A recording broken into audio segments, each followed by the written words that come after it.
இல்ல அனிதா மரணத்துக்கு அவர் சென்றது உங்களுக்கு தெரியாது. யாருக்கு தெரியும் சொல்லுங்க பாக்கலாம். எத்தனை ஊடகங்கள் இருக்கு, எத்தனை ஊடகங்கள் ஆதாரத்தை காட்டுறாங்க. அது வந்து கடல் எல்லாம் வத்தி போச்சுன்னா அதுல இருக்கிற மீனெல்லாம் கருவாடு ஆயிடும். அந்த கருவாடானது நிறைய சாப்பிடலாம் சொல்லிட்டு பட்னியா கிடந்துதான் போக்கு. இந்த பழமொழியை போய் விஜய் வந்து ஒரு மாநாட்டை தொடங்கி வச்சுட்டு போயிட்டாரு.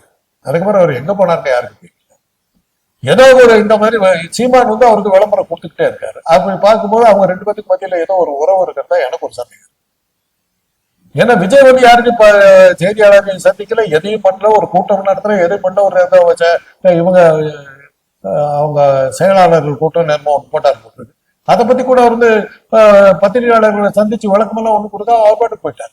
பெரிய அளவுல நீங்க விமர்சனங்கிற பொதுவெளியில வைக்க வேண்டாம், பெரிய வன்மத்தை கக்க வேண்டாம்னு தாவேக தொண்டர்களுக்கு விஜய் அவர்கள் வந்து அறிக்கை தான் கொடுத்துட்டு இருக்காரு. அரசியல் தலைவர்கள் அறிக்கை கொடுத்துட்டு தான் நடக்காதுங்க.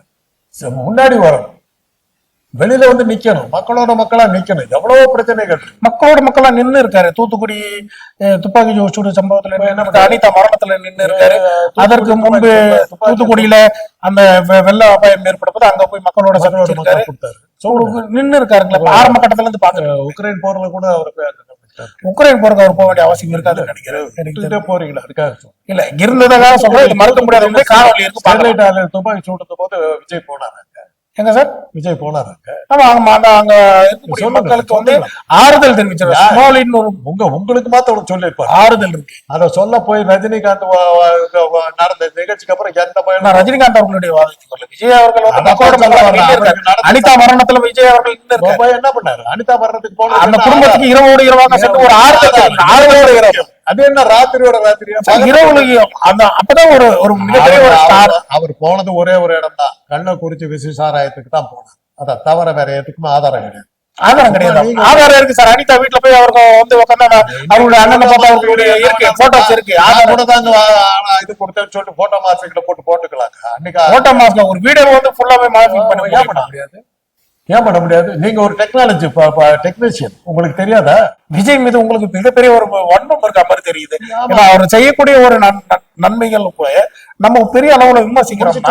எதற்காக வன்மம்? அப்புறம் விட்டுருக்கு, அவ்வளவுதான். எனக்கு அவர் மேல வன்மம், அதனால அப்படி பேசுறேன். விட்டுருக்கு, அவ்வளவு பேட்டர்ன். திராவிடமும் தமிழ் தேசியமும் ஒன்று அப்படின்னு அவருடைய பாதை வரும்போது அவர் திராவிடத்துக்கும் எதிர்ப்பு கிடையாது. ஐயாவுடைய ஒரு எண்ணம் எனக்கு தான் மன்மோகன் ஆகி போச்சு. அதை விட்டுருங்க சார், நான் பேசினா தப்பா தான் சார் பேசுவேன். அதை பத்தி ஏன் கேட்குறீங்க? விட்டுருங்க. உங்க இதை பொறுத்தவரை விஜய் வந்து அசாம் போகமா 52 நடத்தும் போது விஜய் தான் போய் உதவி பண்ணாரு. நீங்க சொல்றீங்க, நான் கேட்டுக்கணும். போகும். தமிழ்நாட்டை பொறுத்தவரையும் பேசுவோம் சார். ஏன் வெளியே போகணும்? சொல்றேன். தமிழ்நாட்டு அரசியல் தமிழக அனிதாவுக்கு போய் இது கொடுத்தாரு, ஸ்டெர்லைட் ஆலைக்கு போய் பேசினாருலாம் சொல்றீங்க. நாங்க என்ன அப்ப உயிரோட இல்லையே, இந்த நாட்டுல இல்லையே, தெரியாதா? இல்ல அனிதா மரணத்துக்கு அவர் சென்றது உங்களுக்கு தெரியாது. யாருக்கு தெரியும் சொல்லுங்க பாக்கலாம். என்ன சார் இவ்வளவு பெரிய ஊடகங்கள் இருக்கு, ஊடகங்கள் செய்தியை வெளியிட்டு இருக்கு, அதன் மீது உங்களுக்கு நம்பிக்கை இல்லையா? காட்டுங்க பாக்கலாம். போனதுக்கு எத்தனை ஊடகங்கள் இருக்கு, எத்தனை ஊடகங்கள் ஆதாரத்தை காட்டுறாங்க. அது வந்து மார்பிங்ல வரும். மார்பிங் எல்லா ஊடகம் எல்லாமே உங்களுக்கு அவருக்கான ஊடகங்கள் இன்னைக்கு வருதுங்க. அதெல்லாம் செய்தி அன்னைக்கு வரலீங்க. அன்னைக்கு அனிதாவை பார்த்து இவர் ஒண்ணு சொல்லவே இல்லைங்க. அன்னைக்கு இவருடைய அறிக்கை எதுவும் வரலீங்க. இன்னைக்கு வருது, இப்போ வருது. கட்சி ஆரம்பிச்சு வருவது விட்டுறீங்க, விட்டு ஆட்டிக்கிட்டு போறீங்க. 8 லட்சம் தொண்டர்கள் வந்து குவிந்து ஒரு பெரிய மாநாடு, பெரிய சக்சஸ்ஃபுல் மாநாடு பேசுறீங்க.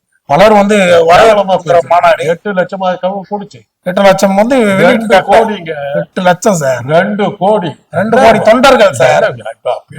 2 கோடி தொண்டர்கள் என்ன சார்? நீ நேற்று சொல்றாங்க 2 கோடி தொண்டர்கள். முடிஞ்சு போச்சு. தமிழ்நாட்டினுடைய ஜனத்தொகை 6 கோடி. 2 கோடி பேர் விஜயனுடைய ஆதரவு தொண்டர்கள். 2 கோடி தொண்டர்கள். அவர்கள் இன்னும் சில நாட்கள் அதிகாரப்பூர்வ அறிவிப்பை வெளியிட்டு அதிகாரப்பூர்வமா சொல்லிட்டாங்க. நீங்க தான் இருக்கீங்க சொல்றதுக்கு. அப்புறம் என்ன அதிகாரப்பூர்வ அறிவிப்புகள் வெளியே வரும்? அதிகாரப்பூர்வ அறிவிப்பு தாங்க இது. 2 கோடி பேர் தமிழ்நாட்டினுடைய ஜனத்தொகையில 3/2 ஒரு பங்கு. ஆனா ஒண்ணு மட்டும் தெளிவா தெரியுது சார், விஜய் அவர்களுடைய அரசியல் என்று வெளிப்பட்டதோ அப்போதே அவருக்கு எதிர்வினையாக பேசக்கூடியவர்களும் கட்சிக்காரர்களும் எதிர் திசையில் பயணிக்கக்கூடியவர்களுக்கும் மிகப்பெரிய ஆட்டத்தை கொடுத்துட்டாருன்றத பார்க்கலாம். இப்ப அதனால எனக்கு என்ன லாபம்? உங்களுக்கு என்ன லாபம்ன்றது நான் நினைக்கல. நீங்க சொல்றத பார்த்தா ஏதோ மிகப்பெரிய ஆட்டம் இருக்கு. ஏன்னா பெரிய விமர்சனங்கள் என்ன சொல்லிட்டு இருக்கிறீங்க? ஒரு மாநாட்டுக்கே இருக்குன்னா என்ன பேச விடாம அடிச்சீங்க. உங்க இத சொல்றேன். என்ன பேச விடாம படிச்சுங்க, நான் கொஞ்சம் சத்தம் போட்டு கொஞ்சம் அடங்குவீங்க. அந்த உடனே உங்களுக்கு அவர் மீது வன்மம்னு ஆரம்பிச்சீங்க. ஆக உடனே ஒரு ஜட்மெண்ட்ல தான் ஆரம்பிக்கிறீங்க. எனக்கு வன்மம் என்பது விஜய் எடுக்கிறது பேசக்கூடிய பயணத்துல தெரியுது. படம் எடுத்து விட்டாருன்னா நல்லா இருந்ததுன்னா பார்க்க போறேன், இல்லாட்டி போற. எனக்கு என்னவோ தோணுது, மெர்சல் திரைப்படம் வந்து டாக்டர்களுக்கு விரோதமாக விஜய் அவர்கள் வந்து அந்த படத்துல காட்டப்பட்டதுனால ஒருவேளை உங்களுக்குள்ள ஒரு மன வருத்தங்கள் இன்ன வரைக்கும் அதை அப்படியே பயணிச்சு கொண்டிருக்காரு தெரியும். அவர் புத்தி கெட்டதை அவர் காட்டினாங்க. டாக்டர்களாக நாங்கள் தான் பொய்க்க எடுத்திருந்தோம், வெக்கம் கட்டு உட்காந்தோம். அதுக்கு என்ன பண்றோம்? ஆரம்ப கட்டத்துல எந்த விமர்சனமா வைக்கல சார். இது மாத்திரம் இல்ல, விஜய்க்கு முன்னாடி விஜயகாந்த் ஒரு படத்துல எடுத்தேன், ரஜினி ரமணா படத்துல. ஆமா, படத்தை வச்சு பொழைக்கிறோம். அப்பவே நான் இல்லையா, அவரை நாங்க உண்மை சம்பவங்கள் பல இருக்குன்றதெல்லாம் பல வெளிச்சங்கள் வெளியே வந்திருக்கு. ஆமாங்க, எத்தனை டாக்டர் இந்த மாதிரி பொழைச்சோம். இப்ப நீங்க சூழ்நிலை குற்றச்சாட்டு அதே தான். டாக்டர் எல்லாம் பணத்தை வச்சு பொழைக்கிறவங்க ஜட்ஜ்மெண்ட் கொடுத்துட்டீங்க. ஜட்ஜ்மெண்ட் கொடுக்கல, ஒரு திரைப்படமே சாட்சியாகவே அமைஞ்சிருக்கு, வெளியே வந்திருக்கக்கூடிய. உங்களுக்கு எங்க மேல ஒரு வன்மம் இருக்குது, உடம்பு சரியில்லாம வாங்க பாத்து, உடம்பு சரியில்லாம வாங்க பாத்துக்க வன்மமே கிடையாது சார். நீங்க வைக்கக்கூடியது ஒரு திரைப்படத்துல ஒரு சார், மருத்துவர்கள் அனைவரையும் வந்து தவறாக பேசுறேன். மருத்துவர்கள் உயிர் காக்கக்கூடியவர்கள் சார், மருத்துவர்கள் கடவுளாக போற்றக்கூடியவர்கள், யாருமே மறுக்கல. ஆனா நான் சொல்லக்கூடிய கடவுளாக இல்ல இல்ல, உங்களுக்கு வந்து ஒரு பெரிய முரண்கள் தெரியுது. ஏன்னா ஒரு மருத்துவன் சார் ஒரு பாடியை வச்சு ஒரு பிறத்தை வைத்து பணத்தை பிடுங்குகிறாங்க. அந்த அரசியலை வெளிப்படுத்த பேசுறேன்னு வந்தனா இவ்வளவு மோசமான ஆளுகிட்ட ஏங்க பேட்டி எடுக்கிறீங்க? தயவு செய்து இல்ல சார், ஒரு பிணத்தை வைத்து அரசியல் செய்கிறார்கள், ஒரு முடிவு எடுத்துட்டீங்க, அப்புறம் ஏன் என்கிட்ட பேசிக்கிட்டு இருக்கீங்க? சார், ரமணா திரைப்படம் பொய்ன்றது வந்து அது திரைய படமாக பார்க்கலாம். ஆனா அது மாதிரியான நிறைய செய்திகள்லாம் கூட நம்ம நிறைய பார்த்திருக்கோம். அதுக்குன்னு எல்லா மருத்துவர்களும் நாங்க தவறாக சொல்லல. மருத்துவர்கள் கடவுளாக போற்றக்கூடியவர்கள். குதிச்ச உடனே வரல சார், ஆரம்ப கட்டத்துல இருந்து என்னுடைய வாதங்களை எடுத்து பாருங்க, நீங்களே பார்க்கலாம். நான் இப்ப கூட உங்களுக்கு தெளிவாக போட்டு காட்டுறேன். ஆரம்பத்துல இருந்து நான் வைக்கக்கூடியது மருத்துவர்களுக்கு எதிரான வாதங்களே கிடையாது. நன்மை செய்பவர்கள் அதிகமாக இருக்காங்க சார். அப்படிப்பட்ட மருத்துவமனைகள் இருக்கிறதா என்பதுதான் ஒரு கேள்வி. ஏன்னா இத்தனை வருட மருத்துவ வாழ்க்கையில நீங்க எவ்வளவு பார்த்திருப்பீங்க, எவ்வளவு பழகி இருப்பீங்க, உங்களுக்குள்ள இருக்கக்கூடிய தாக்கம் இருக்குல்ல. இந்த மருத்துவமனையில இதெல்லாம் பண்ணியிருக்காங்கன்றதெல்லாம் நீங்க வெளியிட்டு இருப்பீங்கல்ல, உங்களுக்கே தெரிஞ்சிருக்குல்ல. ஏன்னா நிறைய அரசியல் பேசுறோம், சினிமா விமர்சனம் செய்யறோம், அரசியல் ரீதியாக விமர்சனம் செய்யறோம் போது மருத்துவத்தை வந்து நீங்க பார்க்கணும், அதை பத்தி ஏன் பேச மாட்டேங்கிறதா கேள்வி. உங்களை போல நிறைய எல்லா நெறியாளர்களும் என்கிட்ட பேசியிருக்காங்க. உங்களை பார்த்துட்டு உங்களை மாதிரி தான் எல்லா நெறியாளரும் முடிவு எடுத்துக்கிறதா எடுத்துக்க கூடாது இல்ல. அது மாதிரிதான் அந்த மருத்துவத்துக்கும் அது மாதிரிதான்.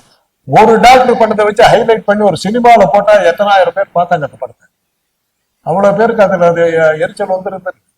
எங்களை எவ்வளவு கேவலப்படுத்தினாங்க.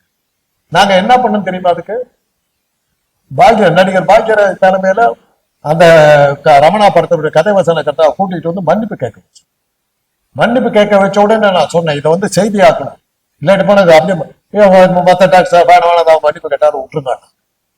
அன்னைக்கு அந்த மன்னிப்பு கேட்க வச்சிருந்தாக்க இந்த மாதிரி அடுத்த படம் இந்த மெர்சல் படம் வந்திருக்கு. மெர்சல் படம் வந்த போது நான் சொன்னேன் நடவடிக்கை எடுக்கணும், விட்டாங்க. அதனுடைய விளைவுதான் அந்த படத்தை பார்த்துதான் அவருக்கு 2 கோடி ரசிகர்கள் இருக்காங்க. இன்னைக்கு கத்தில குத்தலூர் அவர் ரசிகரா இருக்கலாம். அந்த படத்தை பார்த்துட்டு வந்த கோவம் இந்த டாக்டருக்கு எப்படி அயோக்கியம் சொல்லி அந்த குத்தத்துக்கு காரணமா இருந்தா அந்த படமா இருக்குன்னு சொன்னாக்க இல்லைன்னு சொல்றீங்களா நீங்க? ஒரு திரைப்படத்துடைய பிரதிபலிப்பு இருக்கதான் செய்யும், ஒரு திரைப்படத்துடைய இது இருக்கதான் செய்யும். ஆனா அந்த திரைப்படத்துல இன்னொரு பக்கமும் இருக்கு, அதை பத்தி பேச மாட்டேன். படத்தை காட்டலையே, அந்த படத்துல இன்னொரு பக்கமும் இருக்கு. அந்த படத்துல முழுக்க பணத்தை வசூல் செய்து அந்த ஹாஸ்பிட்டல கட்டின ஒரே ஒரு ஏழை விவசாயி அவருடைய சொத்தெல்லாம் வித்து அந்த மருத்துவமனையை கட்டுவார். அந்த மருத்துவமனையை அபகரிக்க வரும்போது ஆமா அபகரிக்க அப்படிதான் பாக்கணும் திரைப்படம். அதுதான் நிக்குது. கொலை பண்ற காட்சிகள் விஜய்யுடைய திரைப்படத்துல மட்டும்தான் வருதா? அந்த படம் வந்து விக்ரம்னு ஒரு திரைப்படம் வந்தது, கமலஹாசன் உலக நாயகன் என்று போற்றக்கூடியவர். அவருடைய திரைப்படம் முழுக்கவே அந்த பாத்தீங்கன்னா அந்த சண்டை காட்சிகள் இருக்கக்கூடியதாக தான் இருக்கும். லோகேஷ் கனகராஜ் அதோட இயக்குனர். அது மாதிரியான திரைப்படங்கள் அது மட்டும் எடுத்துக்காட்டு கிடையாது. நிறைய திரைப்படங்கள் தமிழ் திரைப்படங்கள்ல கொலை பண்ணக்கூடிய அளவுல காட்சிகள் இருக்கு. அதுக்குன்னு எல்லாருமே திரும்ப கத்திய எடுத்து கொடுத்திடுறாங்களா? அதுக்கும் இதுக்கும் சம்பந்தம் இருக்கா? காட்டுவாங்க, அதுக்காக வெளிநாட்டு ஓடுறதெல்லாம் இது பேசுறதுக்கு அதுக்கு என்னங்க சம்பந்தம் இருக்கு? இல்ல நீங்க அந்த படத்தோடைய தாக்கம் தான் அந்த மாணவனை உருவாக்கியது, கொலை செய்ய உருவாக்கியது. அப்படின்ற வாதம் இருக்குல்ல சார், அதுக்கு சொல்றேன் நான். அது அது மாதிரி நிறைய படங்கள் இருக்கு. அப்ப அந்த படம் எல்லாம் வந்து நிறைய பேர் கத்துக்கிட்டு சரியா வழிவகை செய்யணுமா? கரெக்டா பேசிட்டீங்க, ரைட், விட்டுருங்க, அவ்வளவுதான் அவ்வளவுதான். விஜய் படத்துல ஒன்னா, விஜய் படத்தை எவன் பார்த்தான்? ஒருத்தனுங்க பார்த்து இருக்க மாட்டாங்க. ஃபெயிலியர் இல்ல மெர்சல் படம் யாருமே பார்க்க.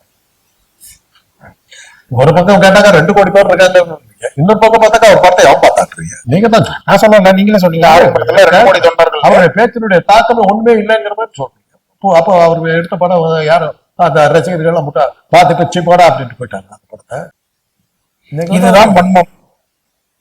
ஆமா, வன்மம் தான் அவனுடைய மனசுல இருக்கிற வன்மம். இப்போ உங்களுக்கு என் மேல இருக்கிற வன்மம். என் மேல உங்களுக்கு எந்த வன்மமும் இல்லைன்னு நினைக்கிறேன். உங்க மேல எனக்கு எந்த வன்மமும் கிடையாது. நிச்சயமாக நீங்க சொல்லக்கூடிய வருதுல வன்மம் வெளிப்படுகிறது. வந்ததுல இருந்து என்ன பேச விடாம அடிச்சுங்க. நான் திருப்பி சொல்றேன். அதுக்கப்புறம் வந்து எப்படி போறீங்க அப்படி போறீங்கன்னு சொல்லி நோயாளிக்கு நீங்க மருத்துவரை சார்ந்து பேசுறீங்க, நான் பொதுவாக பேசுகிறேன். அவ்வளவு பொதுவா நீங்க பேசுறேன். வித்தியாசம். இந்த காணொலி முழுசா நீங்க போட்டு பாத்தீங்கன்னா பொதுவா பேசல. இப்போ வன்மத்தோட நான் பேசுறேன். என் வன்மத்தை காட்ட போறேன். கேட்டுங்க. ஆம்ஸ்ட்ராங் கொலைக்கு பிறகு உடனடியாக நடந்தது கள்ளச்சாராய சாவு, கள்ளக்குறிச்சி. அதுக்கப்புறம் தான் விக்கிரவாண்டி தேர்தல் நடந்தது. கருத்து கணிப்புல போட்டாங்க இந்த சம்பவங்கள் எந்த வகையிலும் மக்களை பாதிக்கவில்லை.